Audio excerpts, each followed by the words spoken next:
Good afternoon, everyone. Thank you for joining Forelli. We are excited to continue with our webinar series, this one focusing on managing semester date changes. Before I turn it over to Kelly Senacola and Lisa Hoppe, wanted to talk a little bit about how the presentation will go today. We would ask that you utilize the chat window during the presentation to provide any questions or commentary. For those of you unfamiliar, there is a chat icon at the bottom of the screen that you can click. Feel free to put any, again, questions and or commentary into the group chat window.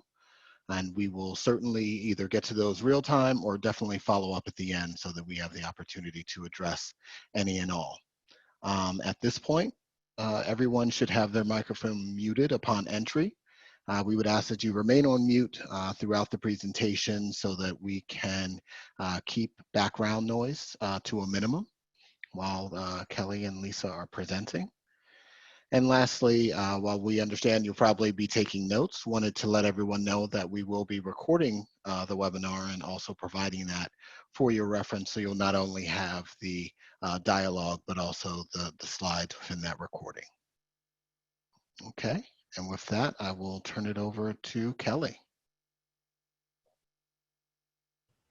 Hey everybody, for those of you that I don't know, I'm Kelly Senacola. I'm the Executive Vice President over the Colleague and CRM practice here at Forelli. With me today, I am delighted to have Lisa Hoppe, who's one of our excellent consultants. She'll be joining with me in this presentation today.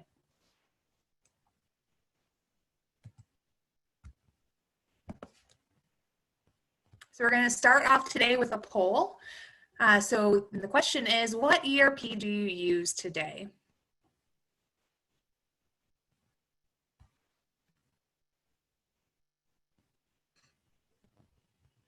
Oh, I'm getting a lot of a blend in the responses. That's good.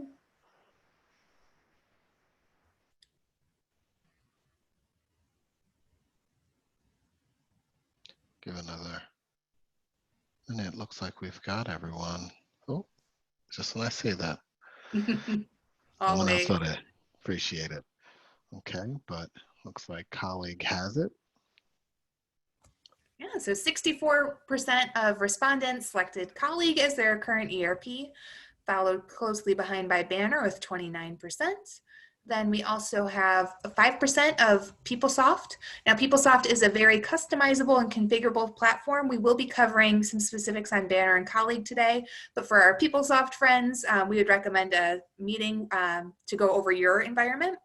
And then we also have Genzabar, very similar to PeopleSoft, very configurable, very customizable. So we would encourage a meeting for extra specifics. We'll go over some other things for everyone, ERP agnostic, to consider. Yeah, definitely. Thanks. So today we're covering managing semester date changes due to the COVID-19 crisis in the theme of our webinar series that we've been covering over the past few months. So with that, I'm going to turn it over to Lisa so she can talk about why some schools are considering this change. Hi everyone, I'm Lisa Hoppe. So happy to be here with you today. So I'm going to start off going over some of the reasons why institutions are considering changing their term dates.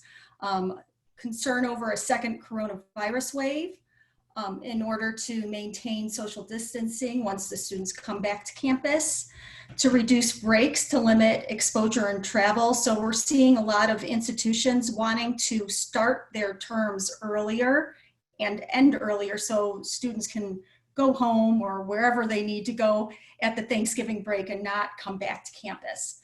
And then staggering classes in order to maintain time for cleaning.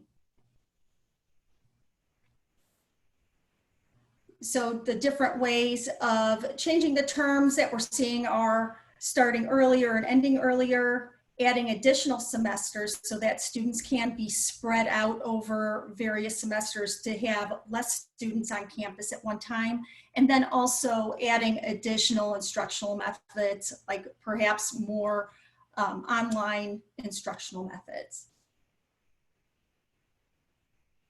So there are many things to consider since many of the ERPs are very date driven. There are many things that we need to consider when we're thinking about changing the term dates. So some of those things are there new students in this term? So their academic programs and academic levels that you set up on the students may need to be reviewed and updated if you change those dates. Are there transfer credits that need to be adjusted? So if you're putting dates on your transfer credits that deal with the beginning of the term or the start date of the term, you may need to adjust those dates. Are your course sections created already? So at this point in the summer, it's very likely that your course sections have been created along with meeting information and enrollments. That needs to be considered, that your offering information is in there. If you're changing the length of your classes or your courses, you may need to adjust your contact hours. Will this require new instructional methods? Will there be any additional fees because of this approach?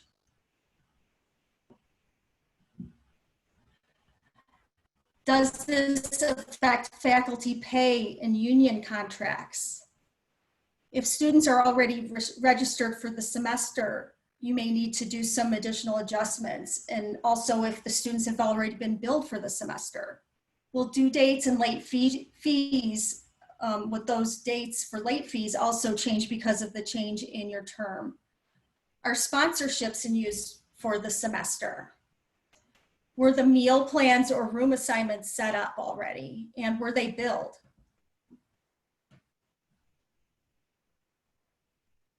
If you have students on hiatus and you have dates associated with those with the hiatus, you may need to adjust those as well. If there were any waivers created for the term, you may need to adjust those. Any restrictions for students for the semester may need to be adjusted, such as registration restrictions. If registration appointments if you have registration appointments, you may need to reevaluate those to shift the dates. Has deregistration been discussed with a new schedule? Do you have any rules or PSELs that have hard-coded dates in them that are term-driven? If billing has occurred, has the impact on the general ledger been discussed? And if you have integrations with your system that are date or time driven, you may need to review those as well and take the impact on those integrations into consideration. And finally, do you have students that have been awarded financial aid? If so, there will be adjustments needed there as well.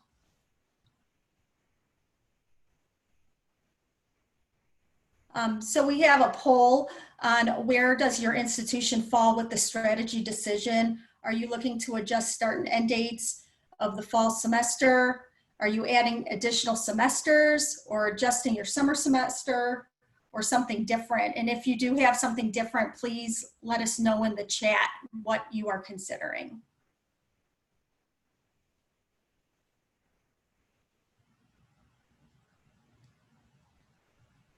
This one's a landslide.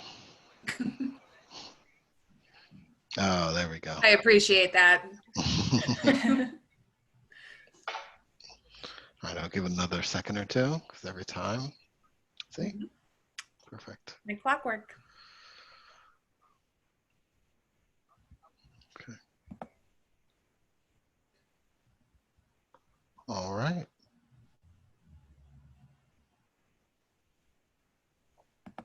Okay, so 93% of folks are saying that they're adjusting the start and end dates of their fall semester.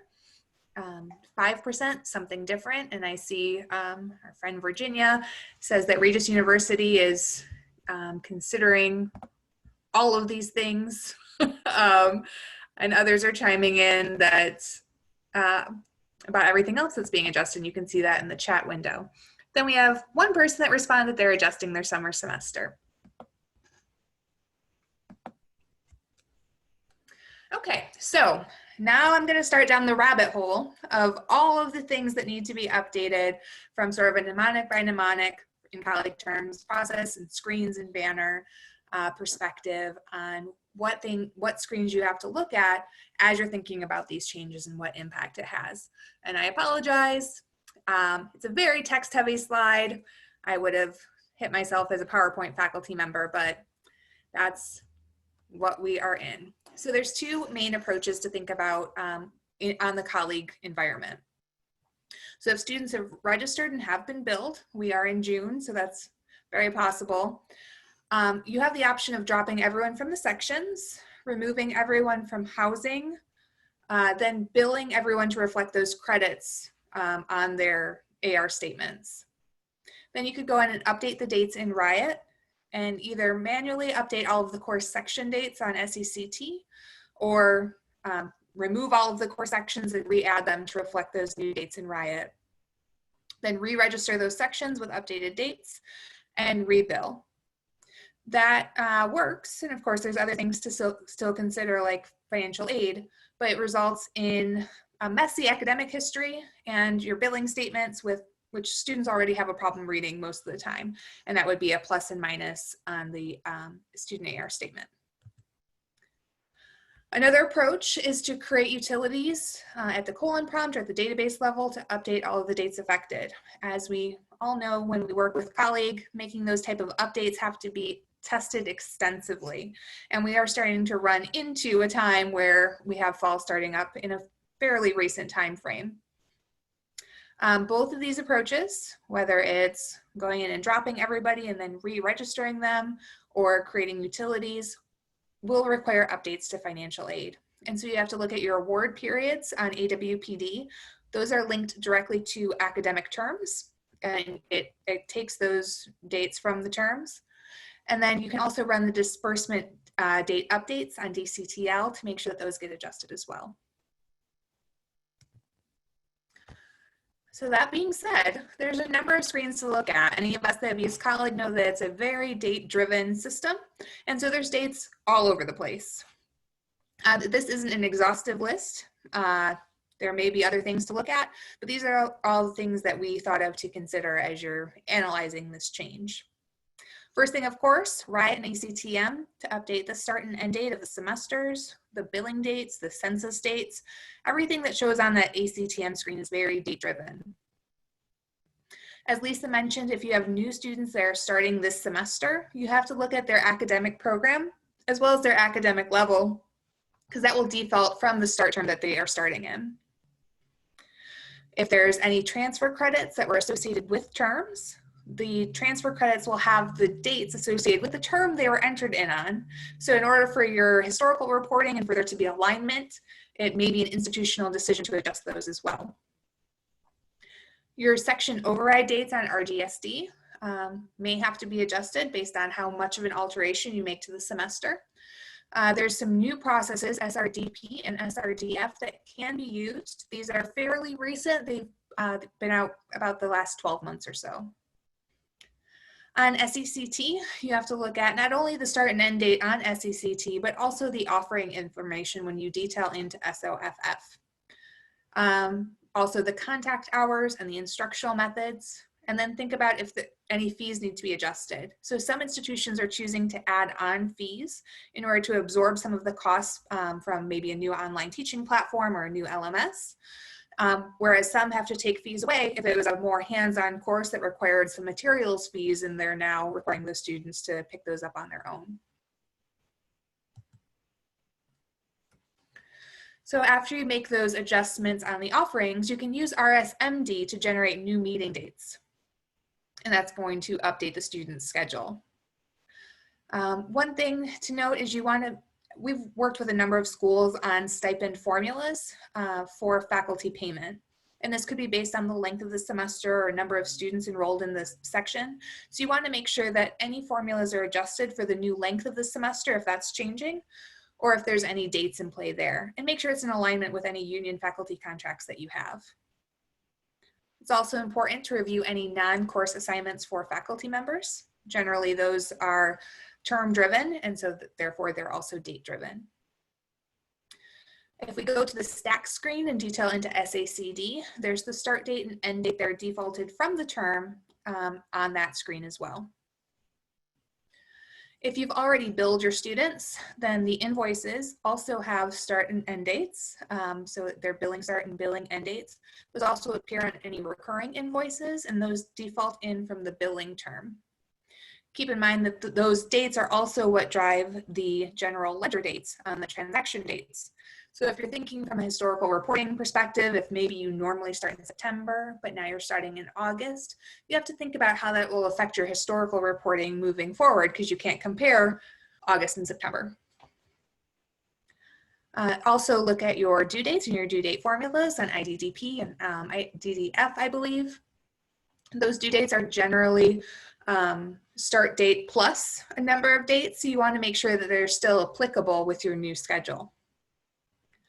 Refund policies can be set based on number of days in the calendar schedule or % of course length. Those are set up on RPOL. And so you want to make sure that A, any of those adjustments are made to meet the new schedule, and then B, that you're publicizing those changes and policy updates to your students. If you do utilize the sponsorship module within Colleague, those sponsorships are associated to a term, and therefore start and end dates are applied and defaulted in from the term. Also, any meal plan assignments or room assignments made on MPAS or RMAS are associated with the term and have start and end dates that are applied on those screens. Also, when you bill meal plans and room assignments, they get posted to the related AR postings table for meal AR postings or room AR postings. And those also contain the start and end dates from the term based on the billing term that was used when billed. As Lisa mentioned, if you have any students on hiatuses, those are generally date driven as well. And you can see those on SHIS, or if there are any withdrawals made on SWTH. Any student restrictions would be displayed on the PERC screen, PERC. And usually those are date driven to keep students from registering or from getting their transcripts. Those can be updated in bulk with the ACDR screen. And then think about if you have any student petitions, those petitions are also date driven. As Lisa also mentioned, if you have registration appointments set up, generally those are done in bulk way before the start of the term so students can register. You may want to look at those. It may be too far in past the term now, but you'll want to take a look to see if those need to be adjusted, especially if you're thinking about adjusting your summer semester. Then the deregistration process, dereg, you want to update your procedure to take the new schedule into account. Also, like I mentioned with the refund formula, it's important to make sure that your students know what the new procedure is for that deregistration to occur. Lisa mentioned rules and pop cells. In Colleague, that's on RLDE, and there may be some hard-coded dates within those rules. I've seen those generally in process handler paragraphs. I know that I've used them personally for running bill after a certain date.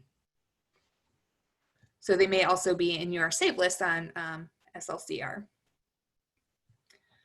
As I mentioned, the general ledger, all of your Colleague financial records are updated based on the billing dates. So there's two dates, a GL-SYS date and a GLTR date for transaction date.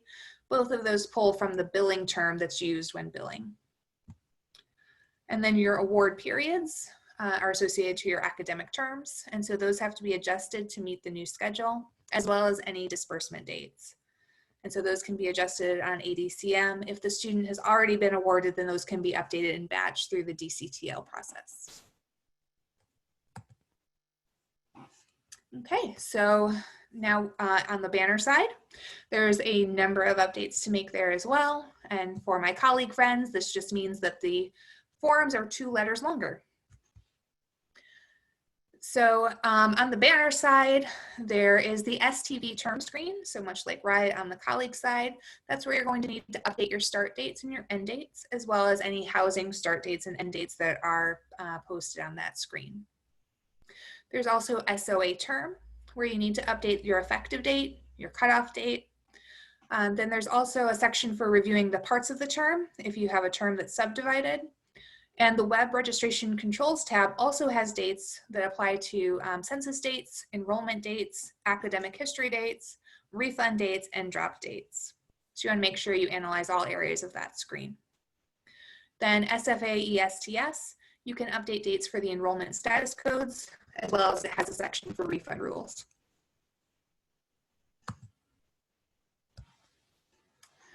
If you're using registration status codes, then SFARSTS needs to be reviewed for all of those registration status codes to update those dates as well as the refund rules.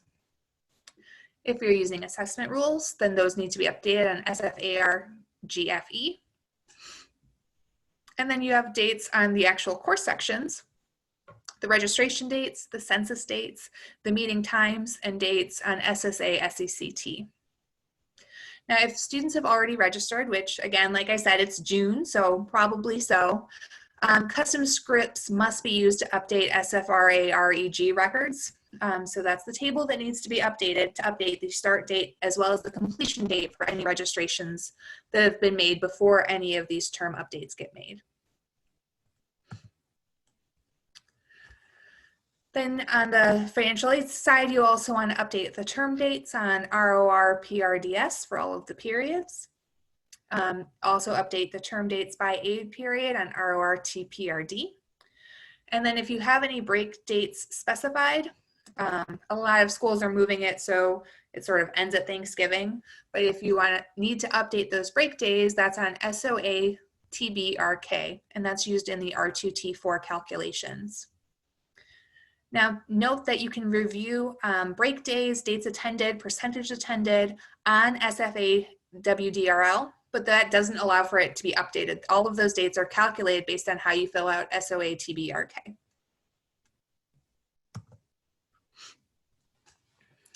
Then further down the financial aid side, if you use direct loans for SAY awards, there's ROR SAYR, where you have to update the academic year start and end dates, as well as any disbursement dates, just like we had on the colleague side.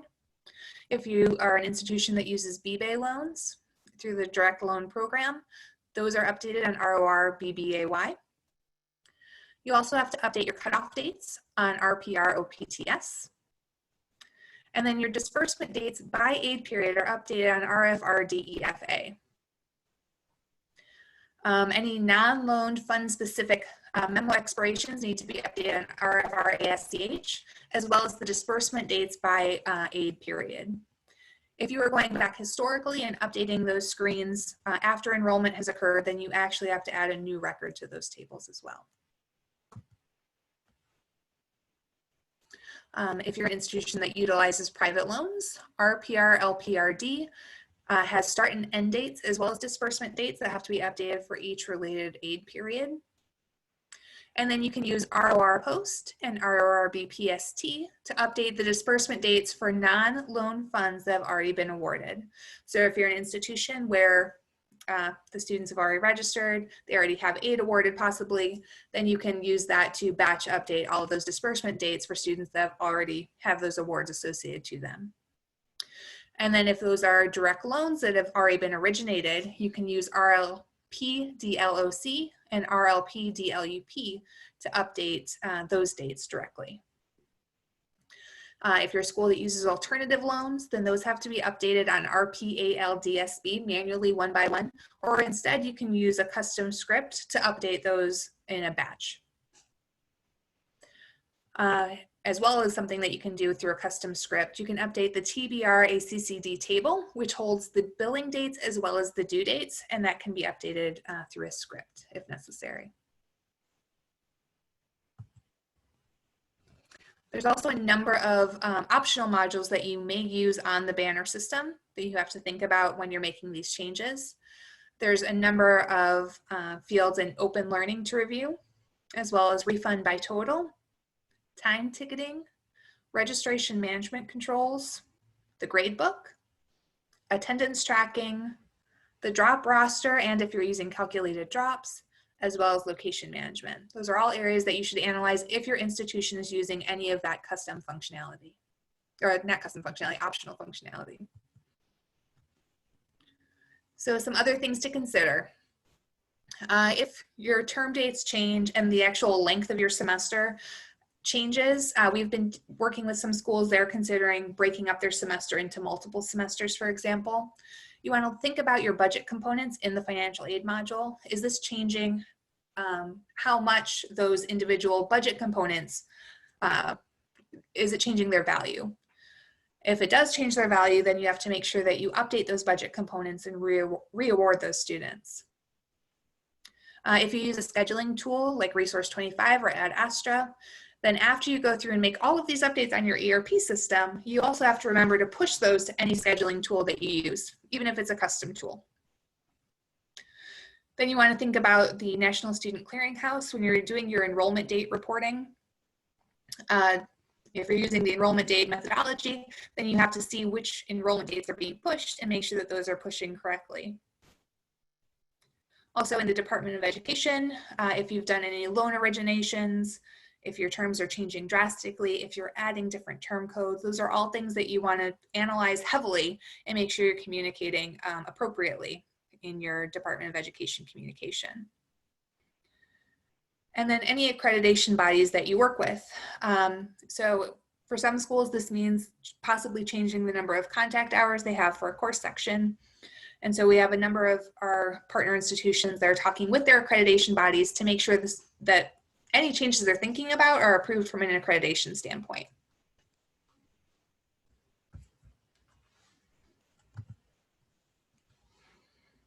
So from a resources perspective, the Ellucian Hub has a section for COVID-19 where these type of discussions can happen in the community. So you'll see posts there for everything from CARES Act funding, the House to set up HR payroll to accommodate COVID absences. And so a lot of good resources there on how to handle things, and also a good conversation space to communicate with your colleagues across the country. The Department of Education is posting updates on a pretty regular basis. They have a coronavirus dedicated space on their website, and that's where you can find information about the CARES Act funding, hiatuses, withdrawals, how all of those are worked with in the Department of Ed system. Then the National Student Clearinghouse has a designated zone for the coronavirus, and they're offering help to the community during this time. So if you have questions about what this means or how to deal with something from a clearinghouse perspective, they do have a designated area of their website where you can fill out a form and they can offer you some support. And so now we have time for questions. Yeah, we have a couple. The first one was from Amber. Okay. Is there a specific question, or excuse me, is there a specific order date that needs to be uploaded in the base on file dependencies, that's specifically for colleague?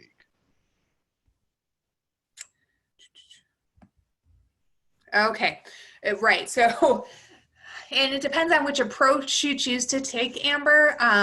So if you're going through and dropping everybody, then it's important that everybody is dropped before any refund policies are changed, before you change any fees, to make sure that that drop is dropping those charges that happened when they were originally made.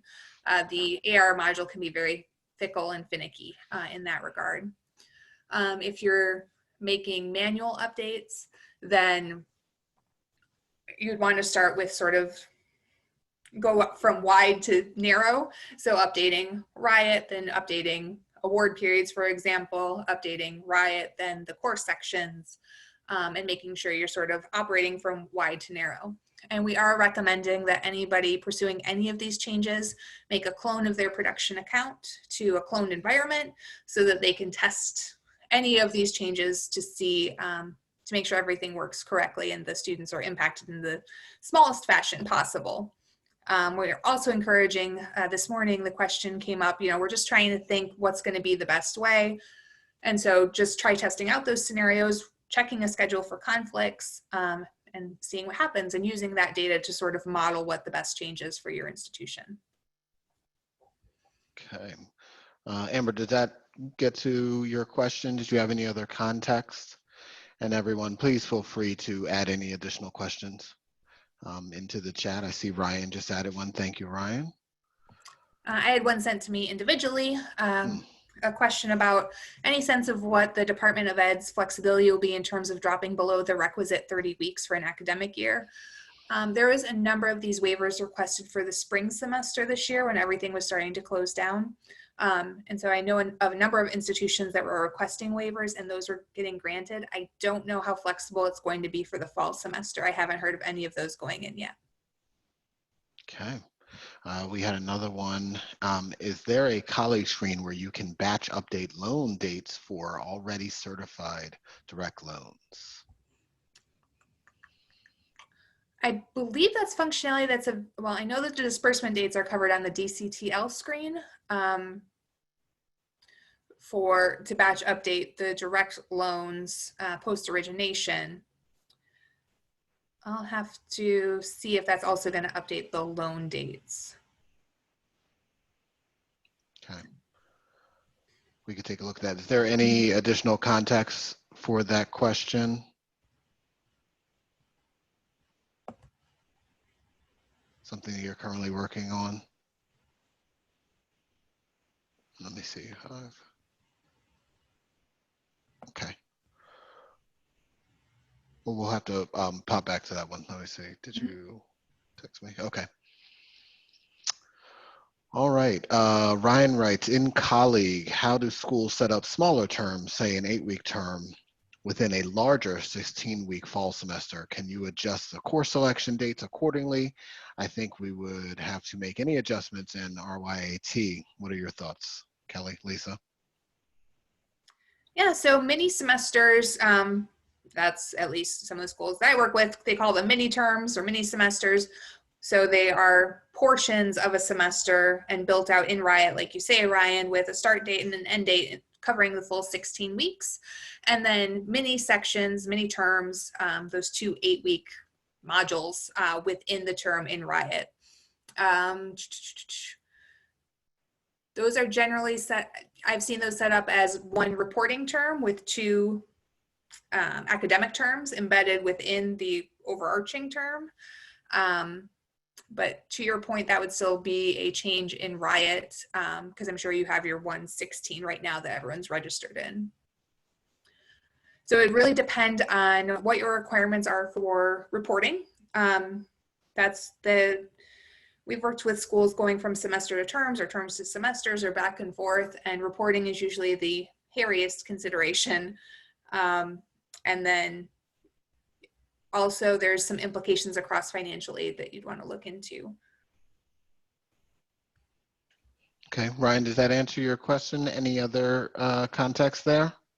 And feel free to come off of mute as we're answering the questions. It might be easier than trying to type back.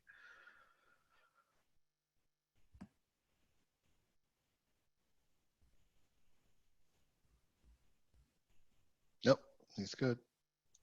All right, that'll be great. Yeah, feel free.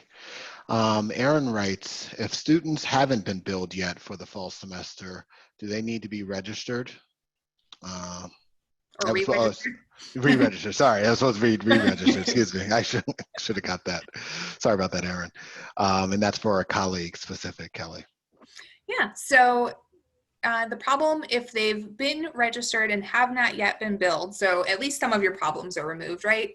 But that means that your dates on stack, and when you detail in those start date and end dates that are appearing there are going to still reflect your old term dates. I don't know what type of adjustment you're looking at making to your fall semester, but those dates will still exist there. Also on any meal plan or room assignments that have been made, or hiatuses, and then your new students would also still have to be reviewed. Lisa, any other things that I missed? I would also say, if you had students with program changes, we didn't really talk about that, but that kind of falls in with new students. If they're changing programs, you need to look at that. But really, yeah, those dates on stack SACD do appear on the transcript, different places. So you'd want to make sure that those are changed. Okay, great. Aaron, and like I said, feel free to hop off of mute. Does that answer your question? Any additional context?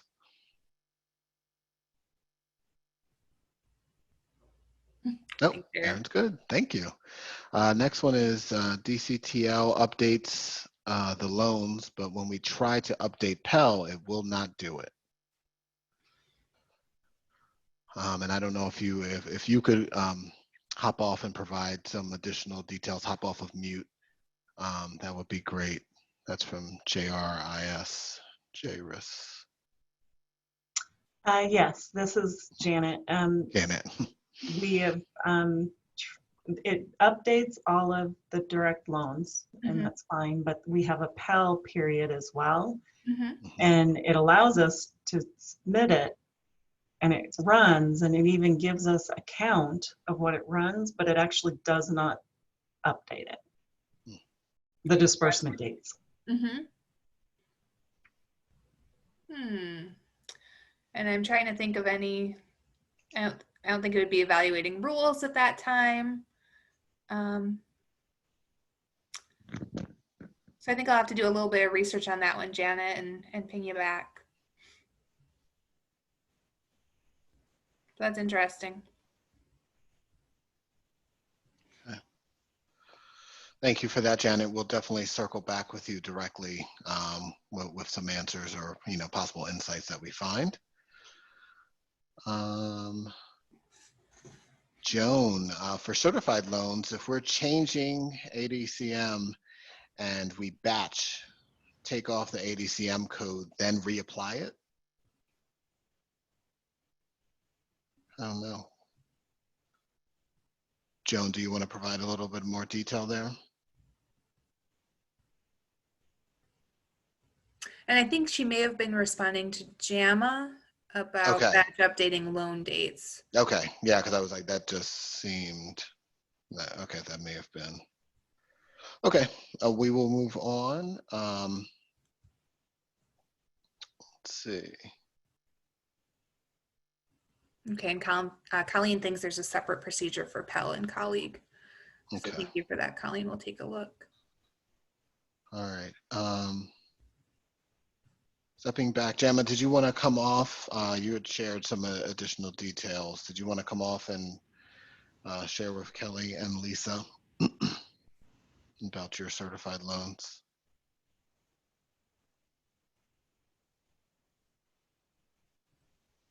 Oh, she doesn't have microphone access. Okay. So I will read. We have previously had to manually adjust each student's loan after certification or origination when there has been a date change. I was not aware of DCTL prior to today, so Yay. that was just circling back to that, but I didn't know if there was any others. But yeah, she said that helped, so we appreciate that. Any other questions? Anyone else? Feel free to just hop off of mute at this point.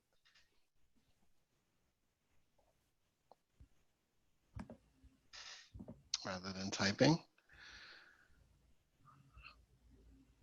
Okay, I'll still give it a minute if you do, or you can hang on if you wanted to kind of chat with us a little bit further afterwards. But going forward, Kelly, if you want to hit the next. You can always check and look and see what webinars are coming up. We try and correspond directly, but visit our website, forelli.com. There's a What's New tab, and it'll tell you anything that we have upcoming. And if you have any suggestions or anything that you'd like to discuss directly, you can always reach out to us at info@forelli.com. If you're unaware of who your specific account manager is, that'll get to anyone it needs to, and we'll certainly follow up. Or as you can see, our number is listed there, and you can always get someone live. All right, if there are no more questions, we really appreciate it. Again, we'll be here if you want to reach out to and speak with us directly. But thank you, everyone, for joining. Really appreciate the conversation. Thank you very much. Thank you, guys. Thank you.